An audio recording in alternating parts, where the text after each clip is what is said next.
Friends, good morning to all. Today I will discussing the construction technology paper 1 construction practice law unit 6 ఏంటంటే floors. Date 4/1/2021. Today construction ప్రాక్టీస్లో unit 6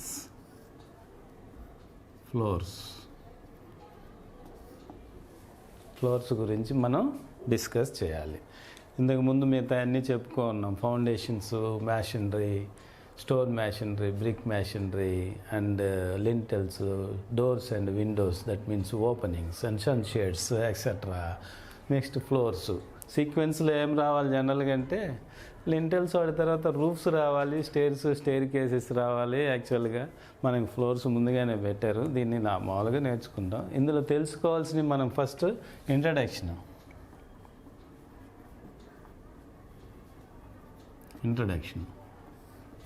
ఏంటి, దీంట్లో ఏముంటాయి, ఏం చదువుకోవాలి, మనం ఏమి నేర్చుకోవాలి అనేది ఉంటుంది.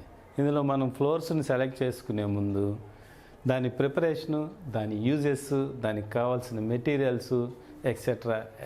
అంటే మెటీరియల్స్ ఇంకా మిగతా అన్ని, ఏ ఫ్లోరింగ్, సిమెంట్ కాంక్రీట్ ఫ్లోరింగ్ అయితే దానికి ఏమేమి కావాలి, మొజాయిక్ ఫ్లోరింగ్ అయితే మొజాయిక్ ఫ్లోరింగ్కి, ఇలా డిఫరెంట్ ఫ్లోర్స్ గురించి ఇంట్రడక్షన్లో మనం నేర్చుకుందాం. ఇంట్రడక్షన్ అయిన తర్వాత technical terms involved in the general terms, not technical, general terms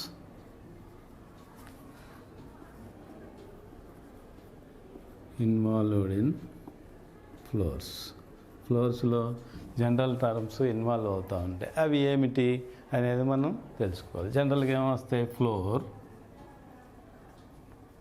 ఒకటి, 2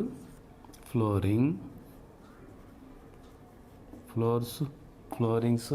what is the difference between floors and floorings అనేది నెక్స్ట్ వస్తుంది. ఇక్కడ మనం జనరల్ టర్మ్స్లో ఏమొస్తున్నాయో ఫస్ట్ ఆఫ్ ఆల్ నేర్చుకోవాలి. దీని తర్వాత ఏమొస్తుంది మనకి, plinth level,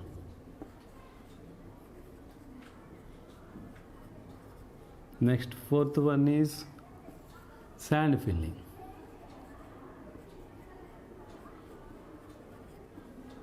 next base course, sub base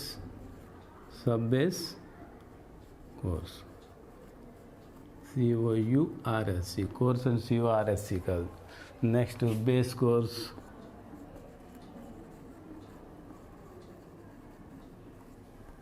and finishing course.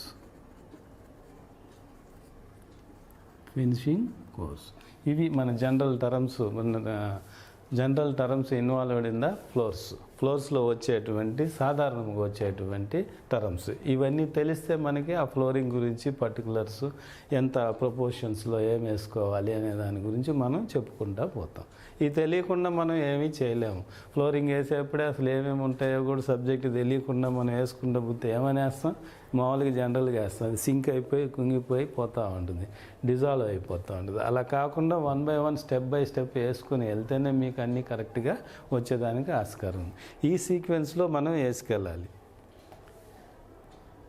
కాబట్టి ఈ జనరల్ టర్మ్స్ అయిన తర్వాత next types of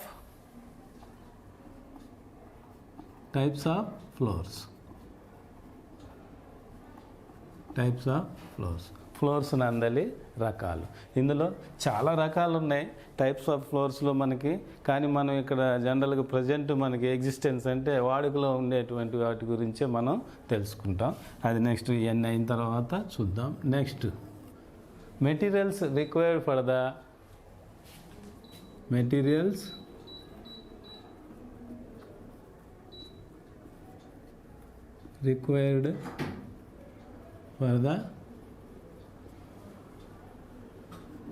floorings such as అవేంటంటే ఏమేమి ఫ్లోరింగ్స్ అంటే, ఒకటి సిమెంట్ కాంక్రీట్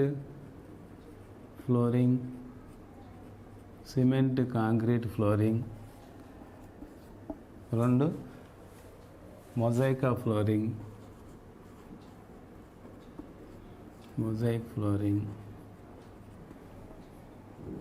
టెర్రజో ఫ్లోరింగ్,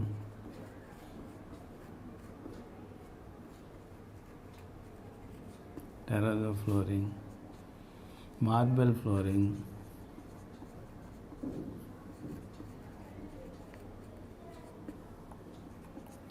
ఇవన్నీ సబ్ హెడ్డింగ్స్ అన్నీ నోట్ చేసుకొని 1 by 1 డిస్కస్ చేసుకుంటే వెళ్ళాలి. ఎందుకు రాస్తున్నాం ఇవన్నీ? మా లెసన్లో ఉన్నటువంటి కంటెంట్స్ మొత్తం తెలిస్తే 2 మార్క్స్ క్వశ్చన్లోకి వచ్చేసరికి మనకి what is the types of floors అని కానీ రాసుకుంటూ పోతారు. దాని గురించి ఎక్స్ప్లెయిన్ అని అంటే నెక్స్ట్ ఒక్కొక్కటి మనం ఎక్స్ప్లెయిన్ చేసుకుంటూ పోతాం. కాబట్టి వీలున్న వాళ్ళు రాసుకోవాలి. వీటన్నిటి గురించి ఎక్స్ప్లెయిన్, జనరల్ టర్మ్స్ రాయంగానే సరిపోద్ది. దీని గురించి కూడా ఒక 2 వాక్యాలు ఎక్స్ప్లెయిన్ చేసి చెప్పాలి. రాసేటప్పుడు general terms, what are the general terms involved in the floors and explain అంటే జనరల్గా these are the general terms involve in floors అని చెప్పి 7 రాసిన తర్వాత 1 by 1 ఫ్లోర్ అంటే ఏంటి అనేది ఎక్స్ప్లెయిన్. అందుకని రాసుకోవాలి. ఇక్కడ marble flooring, next stone slab flooring etcetera ఇలా పోతూ ఉంటే జాక్ ఫ్లోరింగ్లని ఇవన్నీ ఇంకా మల్టీ స్టోరేడ్ బిల్డింగ్స్ రకరకాలు మనం ప్రిఫర్ చేస్తాం depending upon the material availability and requirement of material, అదే type of material and type of construction కూడా బేస్ చేసుకుని మనం ఫ్లోరింగ్ని మనం సెలెక్ట్ చేసుకుంటూ ఉంటాం. కాబట్టి ఇంకా ఎక్సెట్రా అనేవి మనకి ఉన్నాయి. ఎక్సెట్రా నెక్స్ట్ ఇది అయిపోతే types of floors, what are the materials required for the method of construction of methods of construction of floorings. Same ఈ ఫ్లోరింగ్స్ మొత్తానికి మనం ఏ మెథడ్లో మనం వేసుకుంటాం, దాని ప్రపోర్షన్స్ ఏంటి, ఏ మెటీరియల్ రిక్వైర్ ఉంటుంది చూసుకొని మనం చేసుకుంటాం. ఇవి మనకి ఫ్లోరింగ్స్లో ఉన్నటువంటి introduction, general terms involved in the floors. అందులో floorings, plinth level, sand filling, sub base course and finishing course. Next types of floors. ఇంకొకటి ఉంది మధ్యలో, what are the factors effecting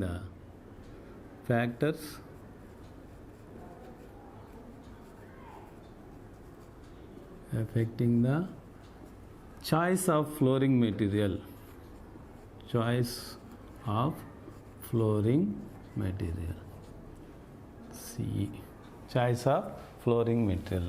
ఇవన్నీ మనం డిస్కస్ చేసినట్టయితే టైప్స్ ఆఫ్ కన్స్ట్రక్షన్, ఫ్లోరింగ్ అన్నీ మనకి అయిపోతాయి. ప్రస్తుతానికి మనం ఉన్న టైంని బట్టి మనం ఎంతవరకు చేసుకోవచ్చు అనేది దాని వరకు చేద్దాము. పూర్తవుతుంది లెసన్, లేకపోతే అయినంత వరకు అవుతుంది. ఫస్ట్ ఇంట్రడక్షన్లో మనం ఇప్పుడు ఇచ్చినటువంటి ఫ్లోర్స్, వీటన్నిటి గురించి, ఏ టైప్ ఆఫ్ ఫ్లోరింగ్ మనం ప్రిపేర్ చేసుకోవాలి, దాని యూజ్ ఏంటి, దాని మెటీరియల్ ఏంటి అనే దాని గురించి తెలుసుకుంటాం. ఫస్ట్ తెలుసుకున్న తర్వాత మనం ఆ ఫ్లోర్ గురించి, ఆ ఫ్లోర్ ఏ మెటీరియల్ వేయాలి, ఎక్కడి నుంచి మనకి ట్రాన్స్పోర్టేషన్ అవుతుంది, ఎక్కడి నుంచి అవైలబిలిటీ ఉంది, plus at the same time cost variation, comfortability అన్నీ చూసుకోవాలి మనం. అని చెప్పేసి దొరుకుతుంది కదా అని ఏది పడితే అది తెచ్చేసుకోవటానికైతే అవదు. మనం దాని యొక్క కాస్ట్, కంఫర్టబిలిటీ, దాని డ్యూరబిలిటీ, నాణ్యత అన్నీ మనం చెక్ చేసుకొని చేయవలసి వస్తుంది. అది introduction. Next general terms involved in the floors. First వచ్చే ఫ్లోర్ అంటే ఏంటి, what is floor? 2 marks question అది. వాట్ ఈజ్ డిఫైన్ ఫ్లోర్,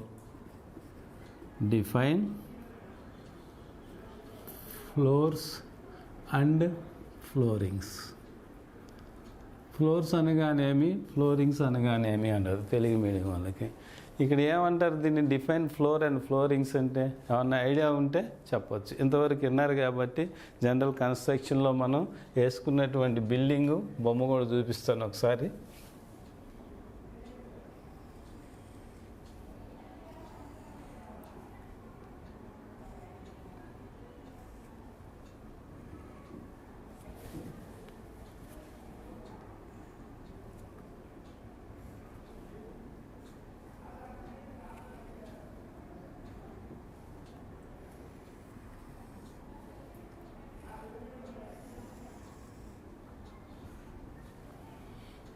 ఇది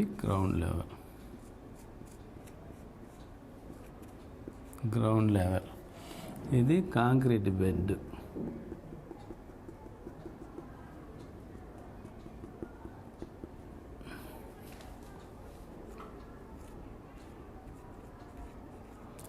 CC bed.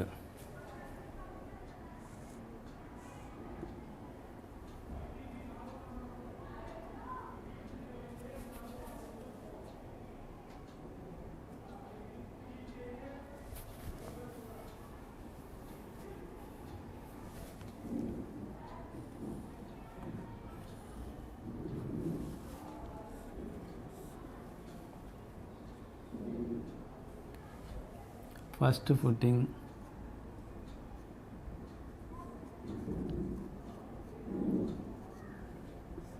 Second footing,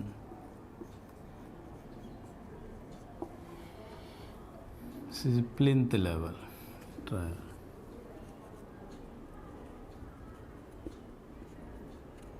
plinth level up to this, ఇక్కడ వరకు ఉన్నదాన్ని ప్లింత్ లెవెల్ అంటారు. ఈ లోపల దాన్ని గ్రౌండ్ లెవెల్ అంటాము. GL, this is called foundation. ఈ కింద నుంచి లోపల నుంచి ఈ గ్రౌండ్ లెవెల్ వరకు భూమి పై వరకు కనపడేదాన్ని ఫౌండేషన్ అంటాము. ఈ ఫౌండేషన్ పై నుంచి ఈ ప్లింత్ లెవెల్ వరకు ఉన్నదాన్ని బేస్మెంట్ అంటాము. బేస్మెంట్ అంటాము. దీనికి వాల్ సిగ్నిఫికెన్స్ చేస్తున్నాను. బ్రిక్ కన్స్ట్రక్షన్ ఇదైతే.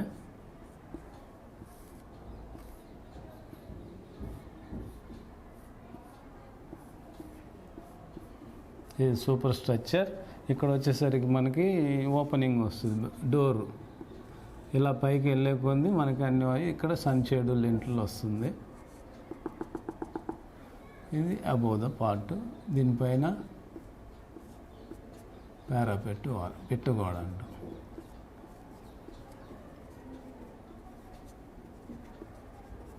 ఇది సూపర్ స్ట్రక్చర్. ఇదంతా ఎందుకు చెప్పాల్సి వచ్చిందంటే మనం ఇక్కడ ఫ్లోరింగు, ఇప్పుడే ఫ్లోర్ అంటే ఏంటి, ఫ్లోరింగ్ అంటే ఏంటి అనే క్వశ్చన్ ఇచ్చింది. దాని గురించి ఈ బొమ్మ వేయాల్సి వచ్చింది. What is flooring? Floors and floor. Floor is flooring and floor is a sub division of portion between the plinth level and roof level. Roof లెవెల్కి ప్లింత్ లెవెల్కి మధ్యలో వేసేటువంటి సబ్ డివిజన్ని మనం ఫ్లోర్ అంటాము. ఇక్కడ బేస్మెంట్ ఇవన్నీ అయిపోయిన తర్వాత ఇక్కడ ఏమేస్తాము, ఇదంతా శాండ్ ఫిల్లింగ్. దీంట్లో చిప్స్ వేయకపోతే శాండ్ ఫిల్లింగ్. ఇది శాండ్ ఫిల్లింగ్. ఇది వచ్చేసి సబ్ బేస్. ఏమో బ్రిక్ మ్యాట్ 1:5:10తో వేసేసేసి ఇది వేసేసి base course. Base 1:2:4 concrete, PCC plain cement concrete. ఇది వచ్చేసి ఫినిషింగ్ కోర్స్. మనం a type of flooring material కావాలనుకున్నాం వాటిల్లో మొజాయికా కానీ, టెర్రాజా కానీ, మార్బెల్స్ కానీ, సీసీ ఫ్లోర్ కానీ వేసుకునేది అది.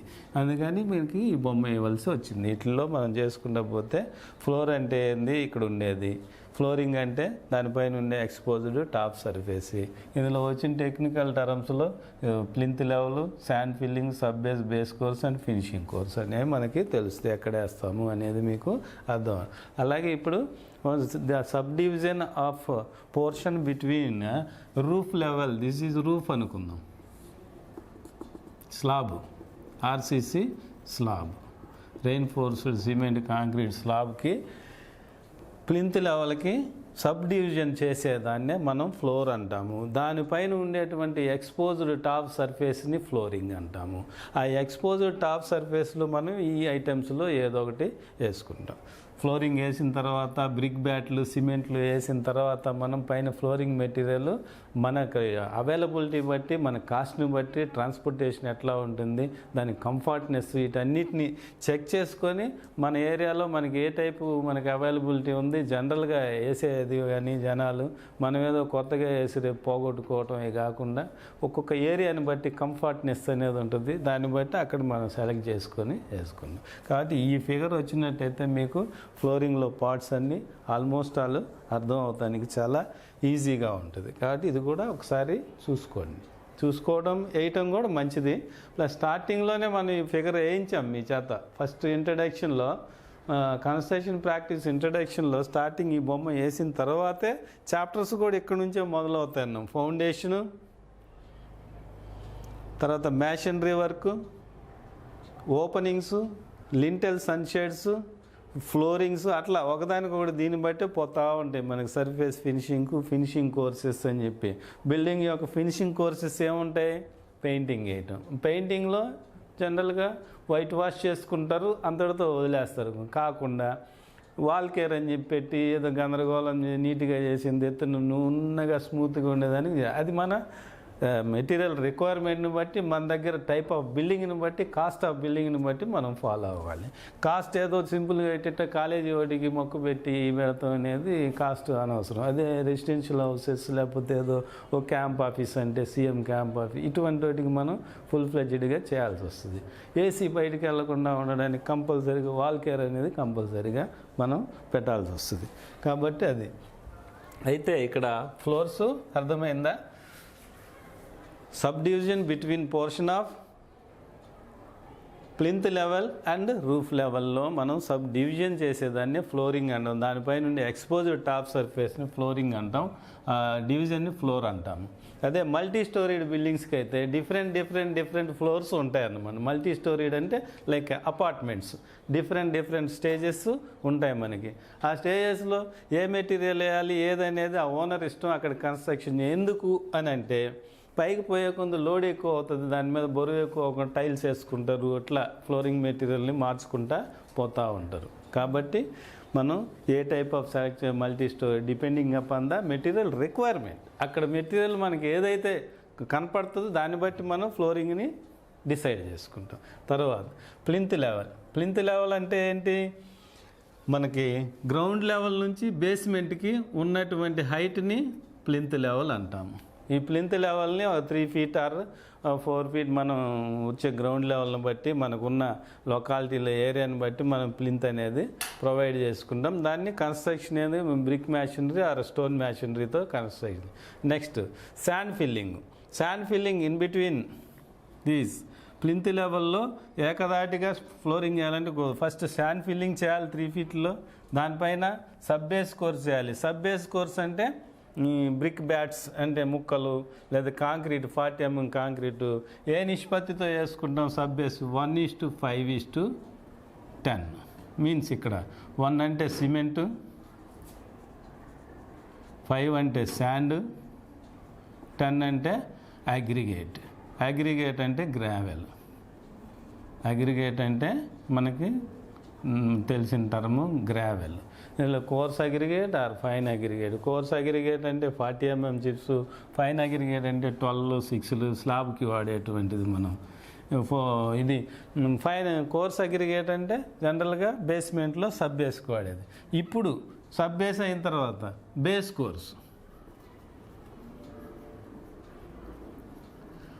కోర్స్ ఎంత వేసుకుంటాం? 1:2:4.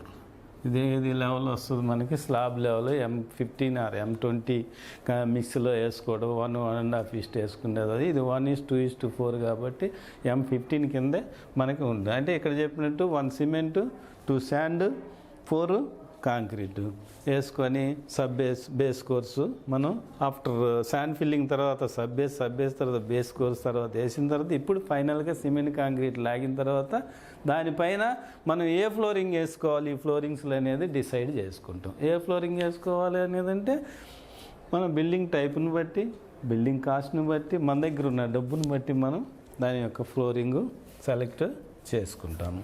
అది ఫైనల్గా ఫినిషింగ్ కోర్స్ అంటే either marbles or mosaic or CC flooring etcetera. ఇవన్నీ చేస్తే general terms involved in the floors అయిపోయింది అంతవరకు. నెక్స్ట్ టైప్స్ ఆఫ్ ఫ్లోర్స్ 7 వరకు దుడిపేస్తా.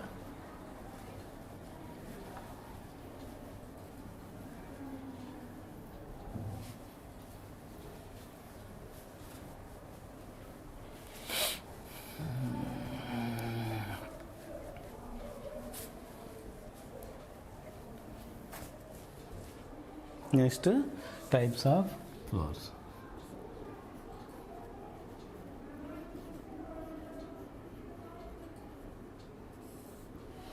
Types of floors basically divided into 2 types. ఒకటి timber floorings, timber floors, 2 composite floors.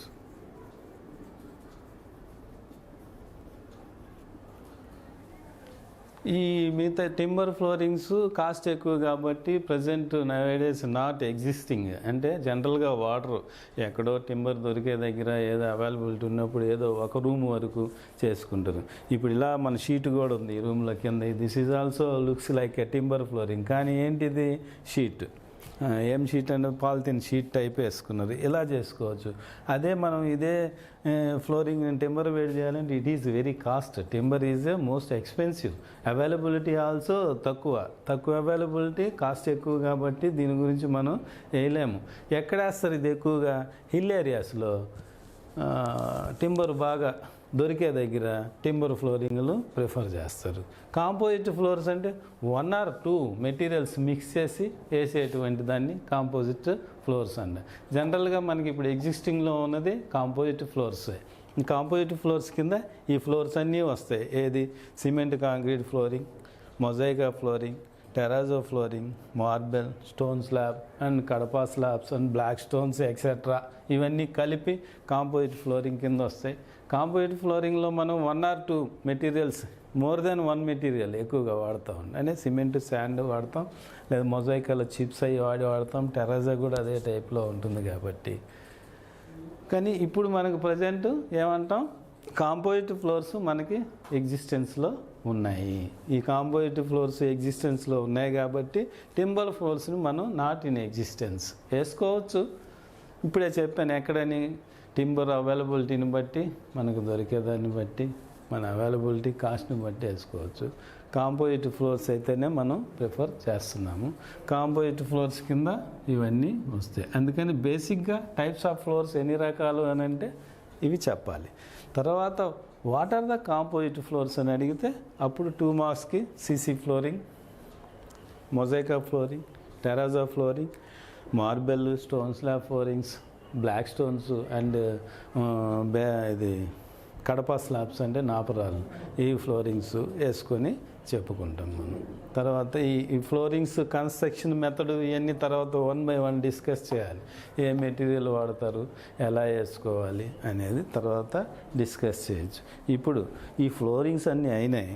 అయితే ఈ ఫ్లోరింగ్స్ని select చేసుకునే ముందు what are the affecting of choice of flooring materials? Select the choice of flooring materials. What are the factors to be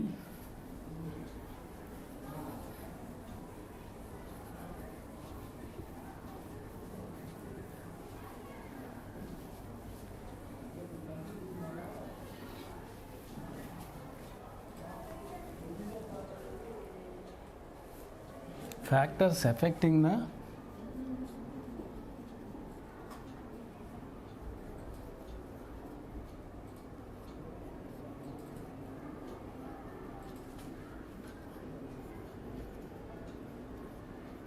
choice of flooring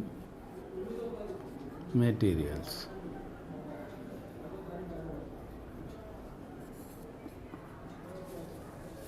What are the factors affecting the choice of flooring material? This is 6 marks question. 2 marks అయితే only what are the factors affecting the choice of flooring అంటే 2 మార్క్స్కి ఇస్తే ఆ ఫ్యాక్టర్స్నే రాయాలి. Explain the factors of affecting choice of flooring material 1 by 1 మనం discuss చేస్తూ వెళ్ళాలి. అదేంటంటే 1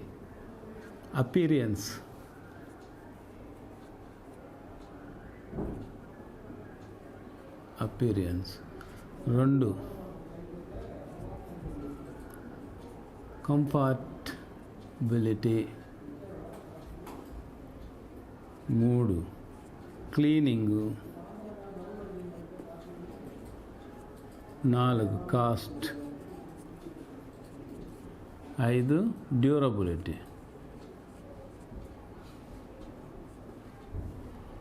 6 నాయిస్,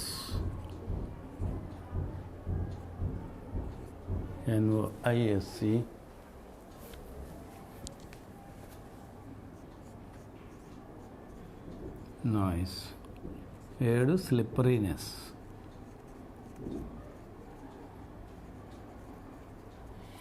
ఇవి factors affecting the choice of flooring material. Flooring మెటీరియల్ని సెలెక్ట్ చేసుకునే ముందు ఈ ఫ్యాక్టర్స్ అన్నీ చూసుకొని మనం తీసుకోవాలి. జనరల్గా చూస్తున్నారా అని అంటే చూస్తున్నారనే చెప్పొచ్చు. ఎందుకంటే మనం ఆల్రెడీ పక్కింటికో లేకపోతే ఏ పక్కన అపార్ట్మెంట్కో వేస్తున్న మెటీరియల్నే మనం టౌన్లో సెలెక్ట్ చేసుకొని షాపుల్లో తెచ్చుకున్నాం. అది ఆల్రెడీ టెస్టెడ్ అండ్ ఈ ఫ్యాక్టర్స్ అన్నీ. కాకపోతే మనం తెలుసుకోవాల్సి థియరిటికల్గా ఇవన్నీ తెలుసు. ప్రాక్టికల్గా మనం హౌస్ కడుతున్నప్పుడు జనరల్గా ఇవన్నీ చూసి తెస్తున్నారా అని అనుకోవచ్చు మీరు. అది ఒక విధంగా చెప్పాలంటే చూసే తెస్తున్నారని. ఎందుకంటే ఒకరి తర్వాత ఒకరం కట్టుకుంటున్నాం. అంతేగాని మనమే స్టార్టింగ్ హౌస్ కాదు. మనదే స్టార్టింగ్ హౌస్ అయితే సాయిల్ టెస్ట్ చేయాలి, రెసిస్టెన్స్ టెస్ట్, ఫైర్ రెసిస్టెన్స్ అన్నీ చేసుకుని ఇవన్నీ ఆల్రెడీ ఎగ్జిస్టింగ్ చేసి ఉన్నారు. అందరూ కడుతున్నారు. కాబట్టి మనం ఇక్కడ ఏం చేస్తాం, మన యొక్క టైప్ ఆఫ్ బిల్డింగ్ని బట్టి, మన దగ్గర ఉన్న డబ్బును బట్టి ఆ మెటీరియల్ సెలెక్ట్ చేసుకొని వీటిల్లో చేసుకోవాలి. కాకపోతే ఇక్కడ అపీరెన్స్ ఎలా ఉండాలి చూడటానికి 1 by 1 డిస్కస్ చేద్దాం. అపీరెన్స్ ఎలా ఉండాలి చూడటానికి, లుక్ బాగుండాలి. డిజైరబుల్ అపీరెన్స్ అంటే ఎక్స్ట్రాడినరీగా కనపడాలి. చూడంగానే కొత్తదే అబ్బా కొత్తది అనేటట్టు ఉండాలి. That is call appearance. అది చూసుకోవాలి ఫస్ట్. డల్గా ఉండి పాత షేడ్ లాగా ఉండి తీసేసిన సెకండ్ హ్యాండ్ లాగా ఉండి మనం that is not a new material, అవునా?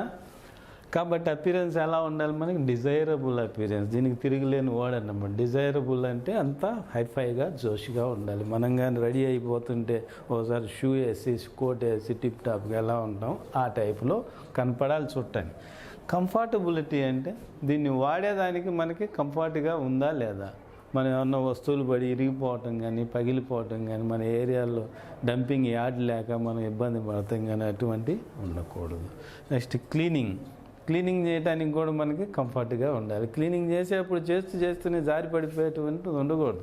ఒక నీళ్ళుండి దాని మీద అడిగేస్తే స్లిప్ అవ్వాలి, కానీ నీళ్ళు తీసేసాక కూడా స్లిప్ అవుతుందంటే అది నాట్ ఏ గుడ్ మెటీరియల్ అని మనం అనుకుంటాం. అంతే. అందుకని మనం నీళ్ళు పోసి ఒక పక్క నుంచి క్లీనింగ్ చేసుకుంటూ పోతాం. అయితే ఇక్కడ ఒక చిన్న పాయింట్ మీరు పెట్టుకోవాలి. క్లీన్ చేసేప్పుడు ఏమన్నా అపీరెన్స్ పోయి షేడ్ పోయి ఏమన్నా వస్తుంటుందా? అటువంటిది వచ్చిందంటే that is not a good material. అందుకని ఈ ఫ్యాక్టర్స్ అన్నీ మనం ఒకసారి చెక్ చేసుకుంటూ పోతున్నాం. Next cost. ఇన్ని అయిన తర్వాత నీ కాస్ట్ నచ్చింది కదా అని చెప్పి 100 రూపాయలు లేకపోతే 150 రూపాయలు తీసుకోము మనం వేయలేము కూడా కదా. మనకి అవన్నీ నచ్చితే ఆ కాస్ట్ కూడా నచ్చాలి మనకి. దాని రేంజ్లోనే ఇప్పుడు మార్బెల్స్ అంటాం, కొంచెం కాస్ట్ ఎక్కువ. నా బండ్లు అంటారు, మామూలు కాస్ట్ ఉంది. నా బండ్లు తీసుకొచ్చి మార్బెల్ రేట్ చేస్తే మనం కాస్ట్ని ఒప్పుకోము. కాబట్టి కాస్ట్ కూడా కంపారిజన్ చేసుకోవాలి. ప్లస్ అదే నా బండ్ అదే మార్బెల్ గుంటూరులో 100 రూపాయలు అయితే మీ ఊర్లో 150 అట్లుండి గుంటూరు నుంచి ట్రాన్స్పోర్టేషన్ మీద తీసుకెళ్ళి లేదా అడిగి తీసుకునేదానికి ఉండాలి. అందుకని కాస్ట్ని మనం చెక్ చేసుకోవాలి, కంపేర్. నెక్స్ట్ ఇన్ని అయిన తర్వాత డ్యూరబిలిటీ ఎలా ఉంది, నాణ్యత ఉందా లేదా, ఇవన్నీ నచ్చినాయి, ఇవన్నీ బాగున్నాయి. కాస్ట్ తక్కువ అని చెప్పి నాణ్యత లేని దాన్ని తీసుకెళ్ళి మనం ఫ్లోరింగ్ మెటీరియల్గా వేయలేం కదా.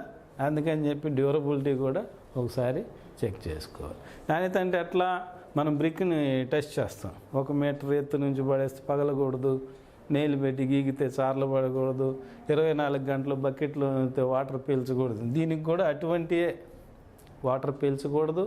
టైల్స్ అన్న తర్వాత వాటర్లో వేస్తే నానిపోకూడదు. ఎప్పుడు కింద ఉండి మనం తిరిగే నానిపోయిందంటే దాని డ్యూరబిలిటీ లేనట్టే. కాబట్టి అటువంటివన్నీ కూడా మనకి జరగనప్పుడు దీని డ్యూరబిలిటీ. Next noise. వేసిన తర్వాత వాటి మీద తిరుగుతున్న డబ్బు సౌండ్ రావటం అవి రాకూడదు. వేసి బాగా కింద కాంపాక్ట్ చేసి మెటీరియల్ వేసిన తర్వాత దానికి ఎటువంటి నాయిస్ సౌండ్స్ రాకూడదు. సౌండ్స్ ఎప్పుడు వస్తాయి, నువ్వు చేస్తే వస్తాయి, దాన్ని కొడితే వస్తాయి, దాన్ని ఇంకేమైనా చేస్తే నాయిస్ అవుతుంది. అలా కాకుండా ఊరకు పోతే మన లోపల మాట్లాడితే రీసౌండ్ ఏమన్నా వస్తుందంటే that is not a good for the material, good material. Next slipperiness అంటే ఇది ఎస్పెషల్లీ మనం pregnant women, childrens, aged people ఉన్నప్పుడు మనం చూసుకొని దాని ప్రకారం ఫ్లోరింగ్ మెటీరియల్. మన స్లిప్పరీనెస్ అనేది ప్రతిదానికి ఉంటుంది. నీళ్లు పడ్డప్పుడు జారిపోవటం తెలియకుండా, మామూలు నా బండి అయినా జారి పడతారు ముసలాళ్ళు. వాళ్ళు ఎందుకు పడుతున్నారంటే బాత్రూంలో టైల్స్ అవి ఇవి. కాబట్టి మన ఇంట్లో ఉండే మెంబర్స్ని బట్టి మనం దాన్ని బట్టి స్లిప్పరీనెస్ చెక్ చేసుకొని వేసుకోవటం జరిగింది. అది factors effecting in the choice of flooring materials.